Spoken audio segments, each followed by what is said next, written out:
Hello. We're continuing our study in Acts. We've been in Ephesus.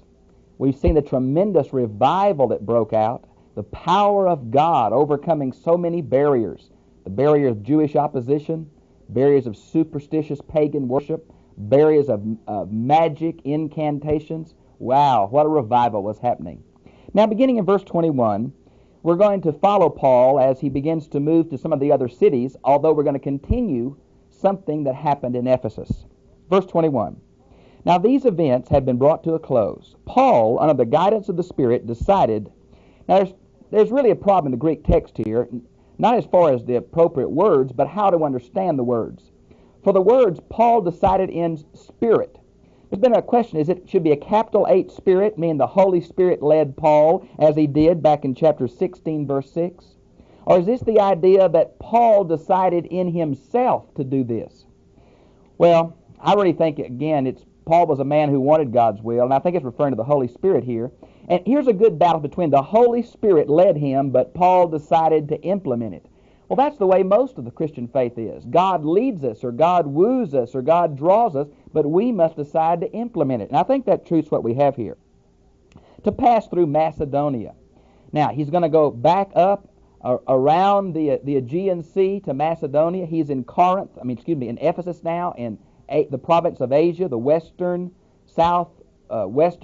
end of Turkey. He's going to go back up around now to modern Greece. And Greece on his way to Jerusalem. Now, he wanted to go back to Jerusalem.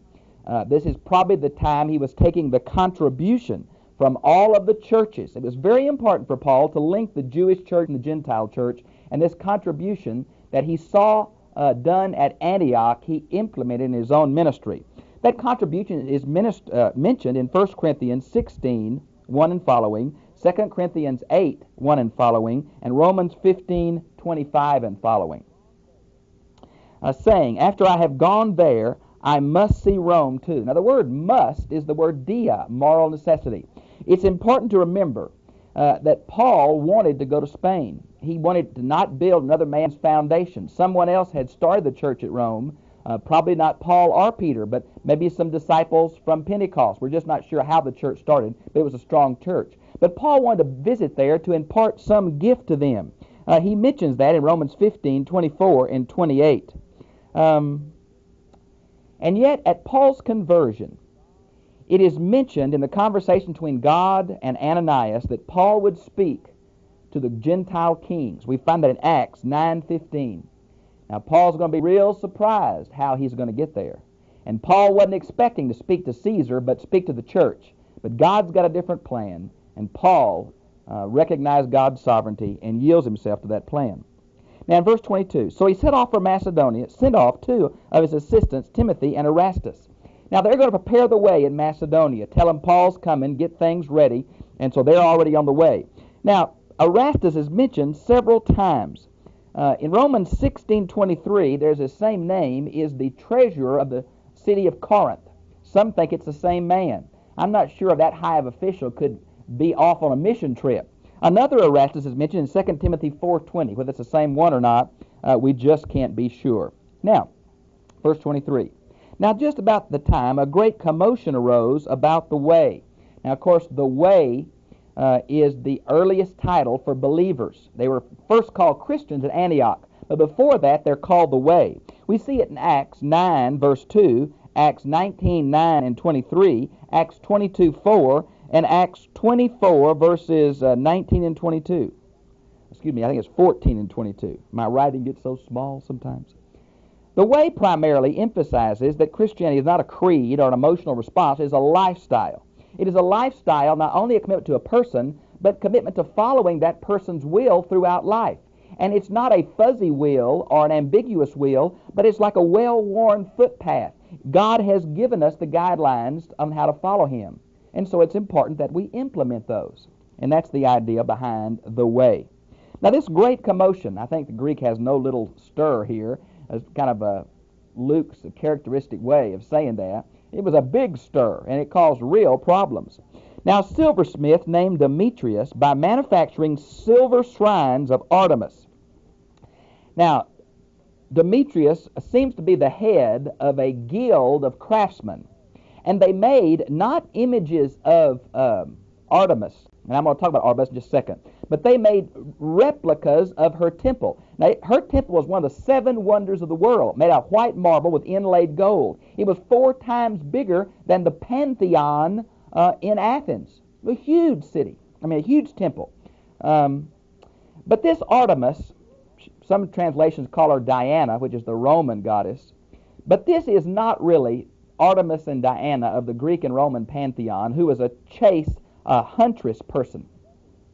This is more like the mother goddess worship known as Cybele of the Eastern mystery religions. And the reason is this. This is a full-blown fertility cult. We're talking about men and women prostitutes, eunuch priests.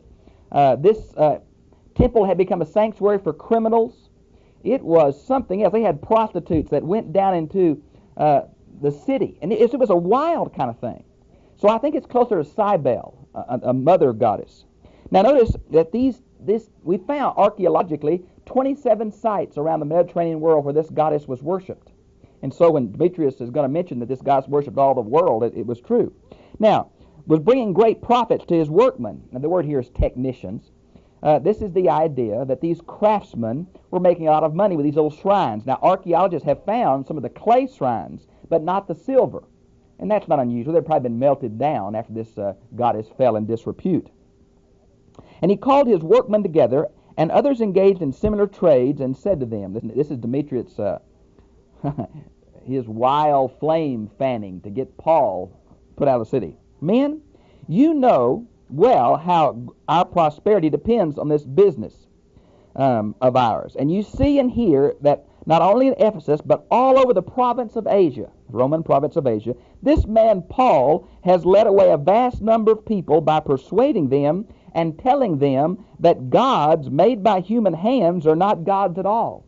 Isn't this exciting? Here is a pagan affirming the success of the gospel through Paul. Apparently not only in Ephesus, but in the province, the whole province of Asia. Now probably this is where Hierapolis, Laodicea, and Colossae were started in this time. Think of the influence Paul must have had for this man to do this. Now he says that he's talking about idolatry. Now this idolatry, by the way, I want to mention, this physical prosperity, idea about a vast numbers being led away.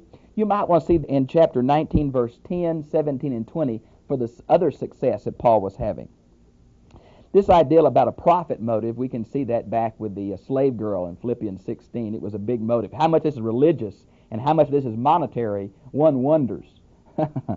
I think it's primarily monetary. Now notice where it says he's talking primarily about idolatry, or these little idols that these men were making. This seems to follow Isaiah 44, 9 through 17, that mocks idolatry and things made with human hands. And this seems to me to go back to the sermon that Paul preached on Mars Hill, or the Hill of Ares, whichever one of the names, Greek or Roman, you take. In chapter 17, 24 and 25, and verse 29 particularly. So Paul's message about idolatry and the frivolity of that focuses in right here. Now the danger facing us is not only that our business will lose its reputation, but also the temple of the great goddess Artemis will be brought to contempt, and she whom all Asia and all the world now worships. Well, that was kind of a braggadocious, but again, we found 27 places archaeologically where this fertility goddess was worshipped in the Mediterranean area. So I think there's some credibility about the widespreadness of this particular goddess. Verse 28. And when they heard this, they became furious and kept on shouting, "Great Artemis of Ephesus." And that must have been a shout they do during their spring festival. And in the spring festival, close to the time we're talking about right now, is when people came from all over the Mediterranean world to worship this goddess in many kind of sexual acts and rituals and processions. And so this must have been the chant they used in this worship time.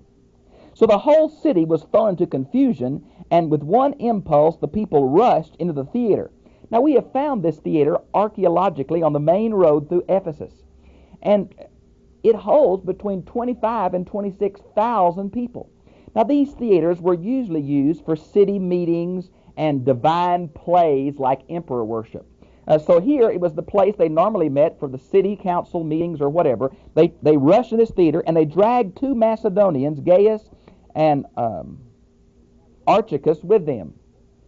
Now, Gaius, there's several Gaiuses mentioned in the New Testament. There's one in Acts 20, verse 4. It says he's from Derbe. Now, this says he's from Macedonia. Maybe it's a different Gaius. There's another mentioned in 1 Corinthians 1:14. There's another mentioned in Romans 16:23, and another in 3 John 1. Whether there's 4 different ones, 3, 2, 1, I'm not sure. It seems to be there's several different men by this name, very common name. Now, this Aristarchus is mentioned in Acts 20, verse 4, Acts 27:2, and Colossians 4:10 and 11, and in Philemon 24. So he is a common helper and companion with Paul. Paul's traveling companion. They apparently couldn't find Paul. They happened to find these 2 men and took them with them.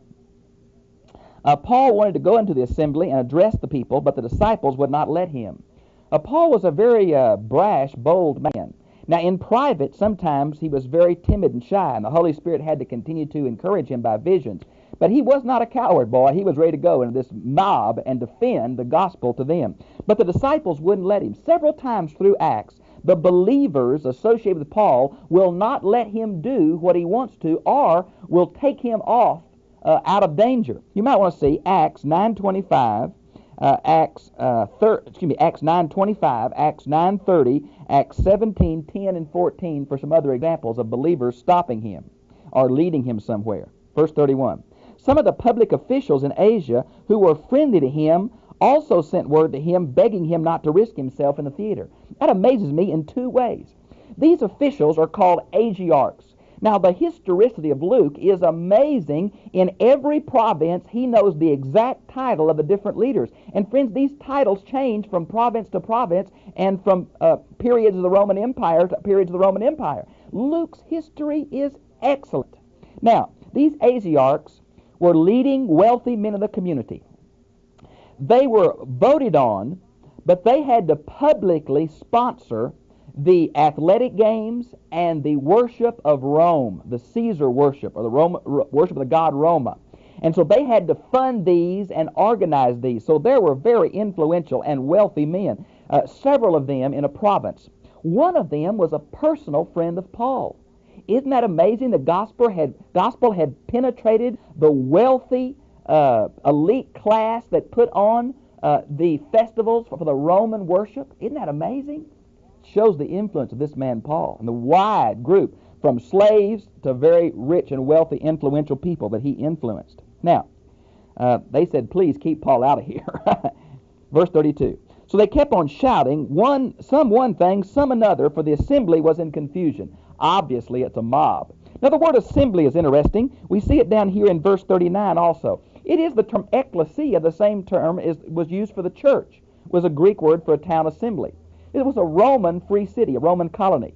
And here they were rioting. They could have lost their Roman colony status because they had no excuse for that. So it was a very dangerous thing happening in this city, this confusion like this. Now, let's see. And the majority of them did not know why they had met. Isn't that just like a mob? They heard a bunch of screaming, they went to it and just joined in, not knowing what the whole deal was. Verse 33. Some of the crowd concluded that it was Alexander, since the Jews had pushed him up to the front, and since Alexander had made a gesture of his hand as though he would make a defense before the people. Now, the word defense here is the English word apology. Now, Alexander is Jewish. There's been much discussion among commentators exactly what's happening. It seems that once the Jews saw this terrible riot potential that was occurring over the issue of idolatry, and the people knew the Jews were against idolatry as well as the Christians, the Jews seemed, this is all conjecture, seemed to push one of their men up front and say, you tell them that it's these Christians, not us Jews, that are causing this trouble about idolatry. Now, isn't that funny? They had to make a defense that they weren't against idolatry to protect themselves. But friends, this man must have looked Jewish, or someone recognized him as a Jew and said, Jew, Jew. And when he raised his hand, apparently to try to get attention, they started shouting even louder for 2 hours. Great is Artemis of Ephesus. Boy, what a mob scene. Alexander didn't get a word in. Now, verse 35. At last the city recorder. Now, this guy is a very high official, maybe the highest official, like a mayor. Now, he was the one who kept the official records and was the liaison with the Roman officials of the province. So he was the one that probably usually conducted the town meeting. He waited. This was a smart guy. He waited till they almost screamed themselves hoarse, and he found out the facts about this. He knew that Demetrius had caused this. He knew it was over some Christian proclamation. He got all the facts behind the scene. Let this mob kind of burn their frenzy out, and then he stood up. And when he stood up, he demanded some respect. Men of Ephesus, who in the world does not know the city of Ephesus is the guardian of the temple of the great Artemis? Now, the word guardian here originally meant temple sweeper, but it came to be an idea of a temple guardian or keeper. So he is starting out in a very tactful way. He must have been a very learned and wise man. He's kind of saying, we know what you're doing. It has truth to it. That's what he's saying. And that an image fell down from heaven. Now, this is the theory. The word heaven here may be the idea of the word from Zeus. We're just not sure. They claim that this image of this fertility goddess was like a meteorite that fell from the gods. Now, it was not the image of a beautiful woman like you might think. It was a kind of a roughed-out image of a woman-type form with many breasts, symbol of the fertility nature. It was a very ugly-looking image, but they think it fell from heaven. That's the tradition here. So as this cannot be denied, you must be quiet and do nothing rash. For you have brought these men here, although they are not guilty of sacrilege. And this is the word temple robbing. They hadn't stolen anything from the temple, nor abusive speech against our goddess. They hadn't blasphemed the goddess. So then, if Demetrius and his fellow workmen, notice that he knew what had happened, who started it, and why, have a charge against anybody, there are courts and judges. Let them go to the law. It's a present imperative. Let them do the proper way. Let them go through the channels. They have something in problem. And so he says, we're in danger of being caused with a riot, and we have no answer for it, not a single reason. And so he dismissed them, and they went home. Wow, what a deal. Well, this was soon to be close to this springtime, because Paul wants to make Pentecost, this would be about April, May, and this festival is about then, so he's going to leave the city. When the uproar had ceased, now how long after the uproar, we don't know, Paul sent for the disciples and encouraged them, and then bade them goodbye and started off for Macedonia. That's what he wanted to do back in chapter 19:21 when this riot broke out, and he stayed through it. He passed through the districts by continuing to talk to them, encouraging the people. Now this is the idea. He passed through the provinces, going back around the Aegean over to Macedonia. You might want to see Romans 15:19, where this may be discussed. So he went on to Greece, and we think this idea of Corinth here, that's where he's going to stay, where he stayed for 3 months. This seems to be the winter season. The sea travel was dangerous in the winter months, and Paul always avoided it. You might want to see Acts 27:12, Acts 28:11, and Titus 3:12, where Paul avoids winter sea travel. He wanted to stay with Corinth. The church had a real problem. Many folks try to say, well, he wrote up Romans from here and Corinth, 1 Corinthians from here and 2. I am not real up on all the theories about where and when Paul wrote all his letters. I also think it's a bit ambiguous to try to fit all the epistles that Paul wrote into Acts with confidence. And so I'm a little nervous about forming those kind of opinions. If you buy 2 or 3 commentaries, you'll get 2 or 3 opinions. I think it's best just not to speculate. The epistles add a lot of information to Acts, but the exact chronology and the exact dating is certainly uncertain. Stayed there about 3 months, just as he was about to sail for Syria. Now apparently Paul wanted to make Passover in Jerusalem. And there was pilgrim ships because the Jews, all the Jewish males, were commanded to attend if they could. So pilgrim ships kind of hugged the coastline of all these Gentile areas, and many of the Jewish men would try to attend these major festivals during the year. Now Paul was going to ride on one of these Jewish pilgrim ships, but he's going to find out there's a plot to kill him. Apparently it had been easy for the Jews out to sea to rile the other Jews and kill Paul and throw him overboard. Paul heard about a specific plot and changed his sea plans. He's not going to go by a pilgrim ship. He's going to go by a commercial ship that didn't stop at every port. So he's going to change his plans here. As he had companions, there's a series of men here. In your notes, I've shown how these men come from different Roman provinces where Paul has taken up this contribution for the saints in Jerusalem. That's why I think Paul wanted to go. Now he's going to miss Passover because he's going to go by land and on slower ships. But he's going to try to make Pentecost 50 days after Passover. Now these different men are mentioned in other places. Like this Sopater, many think it's the Sosipater of Romans 16:21, but that's uncertain. Notice this Aristarchus is mentioned again. We talked about him earlier, where he's mentioned several times in Acts and Colossians 4:10, and then in Philemon 24. This Secundus, we don't know where else he's mentioned in the New Testament. Gaius is mentioned. We've talked about him, several possibilities from Derbe. Timothy, Paul's favorite companion, mentioned more often than any other person in Paul's letters. Tychicus, now he's mentioned quite often. He not only is the bearer of some of Paul's letters, but possibly the scribe of some of Paul's letters. Ephesians 6:21 and 22, Colossians 4:7 and 8, and several other times you can see in your notes. Also, Trophimus mentioned several times in the New Testament, different places. And they went on to Troas and waited there for us. Now here the us and we sections of Acts continue. Apparently Paul is back in Philippi. He's going to apparently keep the Passover with some Jewish friends there. That's where we last left the physician Luke, and we pick him up here again. Now some think that Titus is with this group, and he's mentioned in 1 Corinthians as being with this group, with the contribution. There's been much speculation of why Titus is never mentioned by name in Acts. Some think, and this is just speculation, but it seems to be pretty good speculation to me, coming from Ramsey, Paul, and his travels, that maybe Titus was Luke's brother. And Luke was embarrassed about mentioning his own name and his own family, so he leaves Titus out. Well, for some reason Titus left out, and he probably should be here, so I'm not sure what's happening. Now you wonder about why Paul would keep Jewish feasts. When he's so adamant about the Gentiles don't have to, why would he personally keep them?